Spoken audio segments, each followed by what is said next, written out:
Shalom untuk kita semuanya. Nats firman Tuhan yang menyapa kita pada hari ini terambil dalam Mazmur 13 ayatnya yang pertama hingga yang keenam. Saya akan membacakan ayat yang kedua dan juga ayat yang keenam. Berapa lama lagi Tuhan Kau lupakan aku terus-menerus? Berapa lama lagi Kau sembunyikan wajah-Mu terhadap aku? Ayat yang keenam, tetapi aku kepada kasih setia-Mu, aku percaya. Hatiku bersorak-sorak karena penyelamatan-Mu. Aku mau menyanyikan untuk Tuhan, karena Ia telah berbuat baik kepada aku. Saudara-saudariku yang terkasih di dalam nama Tuhan Yesus Kristus, siapa di antara kita yang sering sekali bertanya di dalam penderitaannya, sebenarnya Tuhan itu kemana? Apakah sebenarnya Tuhan itu hanya diam melihat aku yang sedang sengsara ini? Sebenarnya Tuhan itu sedang kemana ketika aku kehilangan orang yang aku sayangi? Sebenarnya Tuhan itu kemana ketika aku di sini dalam perantauan aku tidak makan, aku sengsara? Apakah Tuhan itu hanya diam di antara semua penderitaan yang sedang aku alami? Kita sering sekali bertanya di dalam penderitaan kita, Tuhan itu kemana? Apakah Tuhan itu hanya diam ketika kita berdoa kepada Dia mengenai semua yang telah kita rasakan, tetapi doa kita seakan tidak ada jawabannya. Doa kita seperti tidak ada rasanya untuk Tuhan. Sebenarnya Tuhan itu kemana? Apakah Tuhan itu diam? Saudara-saudariku yang terkasih di dalam nama Tuhan Yesus Kristus, Daud juga pernah merasakan hal yang sama dengan kita. Daud sering bertanya, sebenarnya kemanakah Tuhan itu? Daud sering memanjatkan doa-doa kepada Tuhan, tapi sering sekali doanya tidak dijawab oleh Tuhan. Dia sampai bertanya, berapa lama lagi kah Tuhan? Dikala aku sedang dikejar oleh musuh-musuhku, banyak pergumulan yang sedang aku rasakan. Musuh-musuhku itu mengincar nyawaku. Di manakah jawaban atas doaku? Daud mengatakan hal itu, teman-teman. Kita bisa lihat di ayat yang kedua.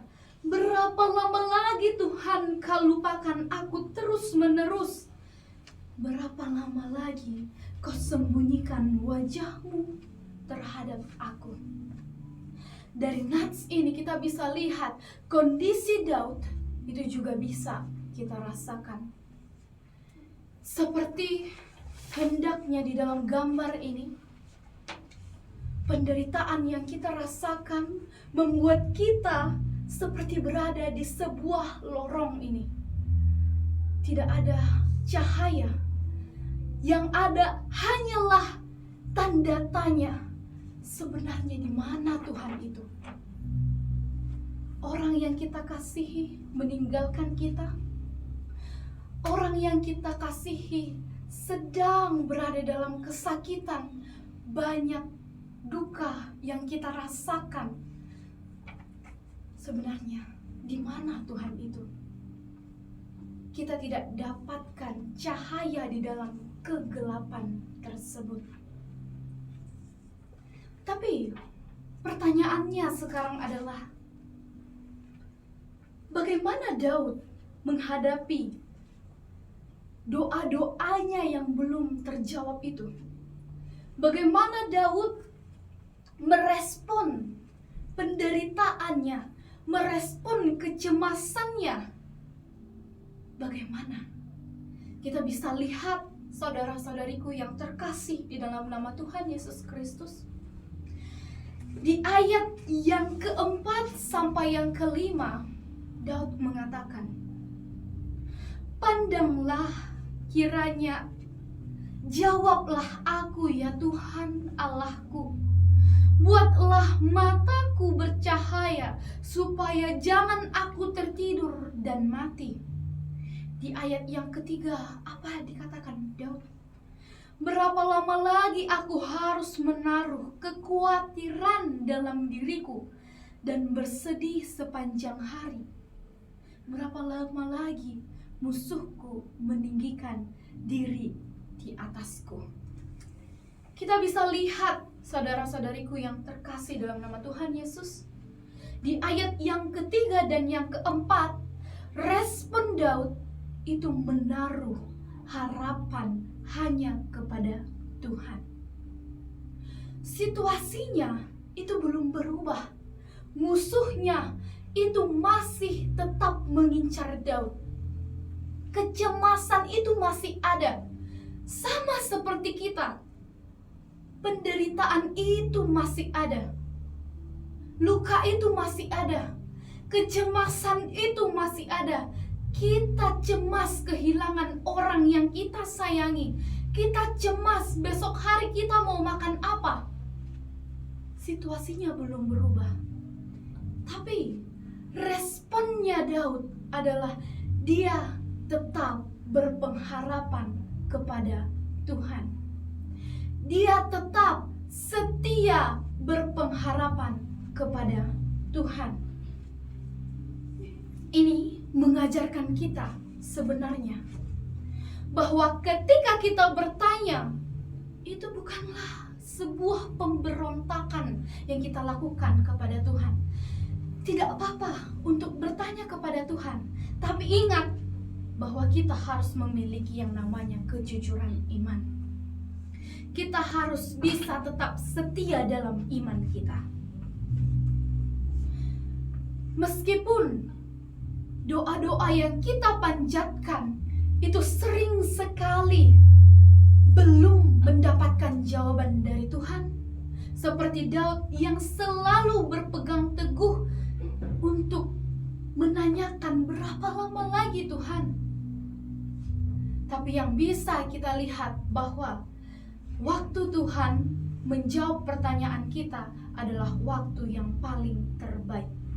Seperti sebuah nyanyian mengatakan bahwa waktu Tuhan pasti yang terbaik, walau kadang tak mudah dimengerti. Lewati cobaan,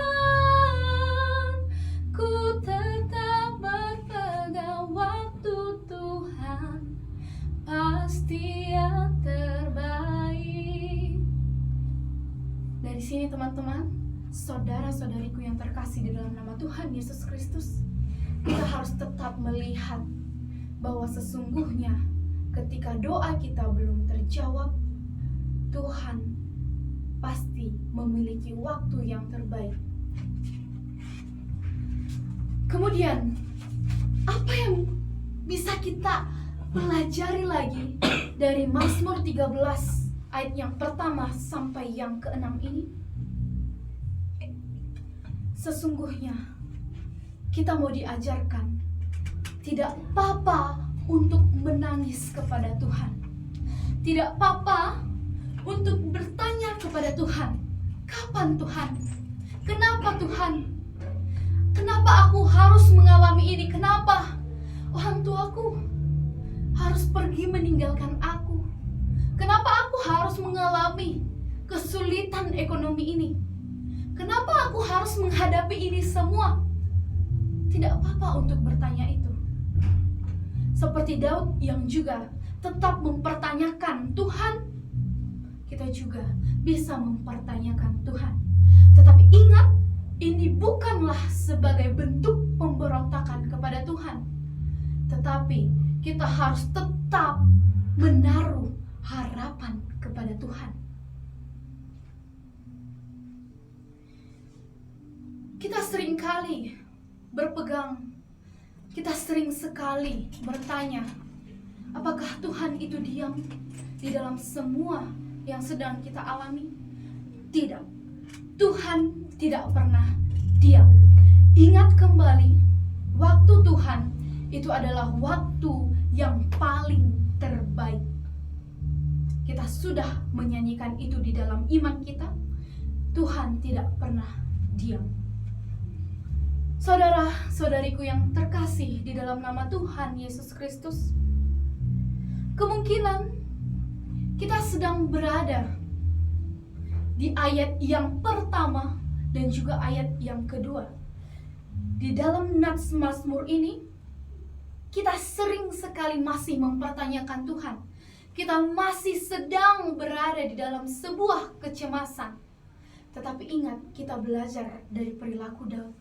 Di ayat yang ketiga sampai ayat yang keenam, dia tetap berpegang kepada Tuhan. Harapannya itu tetap masih berpusat kepada Tuhan. Dia tidak pernah untuk menjauh daripada Tuhan, tapi dia semakin mendekat kepada Tuhan untuk meneguhkan kehidupannya, untuk meneguhkan imannya bahwa Tuhan itu tidak pernah diam. Mungkin kita juga pernah merasa ditinggalkan, tetapi ingat kembali ayat 3-6 mengajarkan kepada kita harapan itu harus tetap berpegang kepada Tuhan. Kita bisa menangis, kita bisa mengeluh, kita bisa percaya bahwa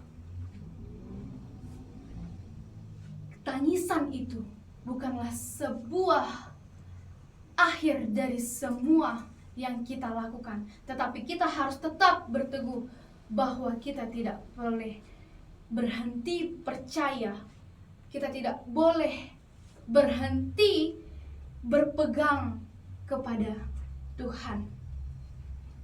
Saudara-saudariku yang terkasih di dalam nama Tuhan Yesus Kristus, sudah waktunya kita juga harus berserah dan mengimani bahwa tangan Tuhan selalu ada untuk kita.